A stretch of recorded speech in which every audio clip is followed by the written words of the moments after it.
নমস্কার, সবাই কেমন আছো? এই যে চলে আসলাম জামতলা সি বিচের একটা ভিডিও নিয়ে সবার সাথে শেয়ার করছি।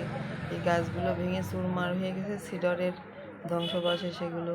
এখানে তো কোনো জনমানব থাকে না, যে কারণে যেরকমটা সেরকমই পড়ে আছে। আমরা আসলাম এখানে প্রায় 3টে সাড়ে 3টের দিকে কিংবা 4টের দিকে আসলাম।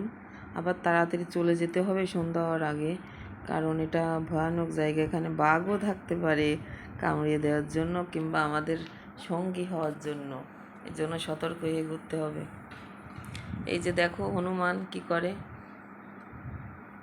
সব কিছু ছেড়ে দিয়ে মাঝে মাঝে বেরিয়ে পড়তে হবে অজানার উদ্দেশ্যে, অজানাকে জানার জন্য।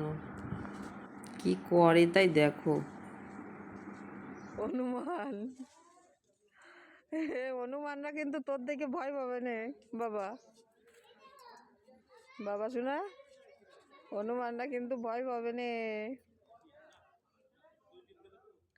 Come back.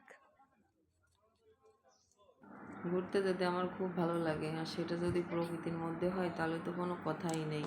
তাই চলে আসলাম ঘুরতে। সবাই বেরিয়ে পড়ুন, মাঝে মাঝে আপনাদের নিত্যদিনের রুটিনটা রেখে দিয়ে বেরিয়ে পড়ুন। হাতাখুন্তির একটু রেস্ট দিন, দিয়ে বাইরে এসে মনটাকে ফ্রেশ করে নিয়ে যান। প্রকৃতির মাঝে এসে ঘুরে যান আর নিজেকে জানুন। প্রকৃতির মাঝে এসে যদি আপনি কিছু সময় একা একা থাকেন তাহলে নিজেকে আরও ভালোভাবে জানতে পারবেন, বুঝতে পারবেন। অনেক ভালো লাগবে। আমার তো খুব ভালো লাগছে। আমরা এখানে এসেছি, এত ভালো লাগছে সেটা আসলে না আসলে আপনি বোঝা যাবে না। যেমন আমার আনন্দ লাগছে তেমন আমার বাবুটারও, সবারই।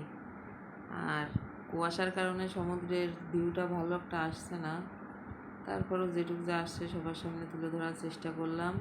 আর এখানে সবাই 3টের দিকে আসলে বেশি ভালো হয়। এসে দেখা গেল 1 ঘন্টা থেকে চলে যেতে হবে। আর যেখানে আমরা লঞ্চটা রেখেছি সেখান থেকে কিন্তু প্রায় 2-2.5 কিলো পথ হেঁটে এখানে আসা লাগে।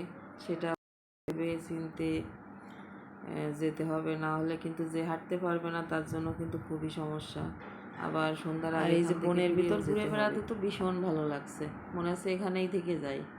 কিন্তু থাকা তো সম্ভব নয়, থাকলে কিন্তু রাত্রের সাথে কিন্তু বাঘ মামা এসে হবে। এই জন্য দিন থাকতে থাকতে, দিনের আলো থাকতে থাকতে এখান থেকে বেরিয়ে যাওয়া ভালো নিজেদের নিরাপত্তার জন্য। আমাদের সাথে অবশ্য বন্দুকধারী একজন গার্ড আছে, উনি একটু সময় করে সবাই চলে এসো প্রকৃতির মাঝে নিজেকে সময় দেওয়ার জন্য আর প্রকৃতিকে ভালো করে চেনে নেওয়ার জন্য। দেখবে বেশ ভালো লাগবে। আমাদের সবচেয়ে ভালো লাগা, ভালোবাসার জায়গা হলো প্রকৃতি, আর প্রকৃতির সেই গাছ আর সমুদ্র। এ তো অনাবিল সুখ আর শান্তি এখানে।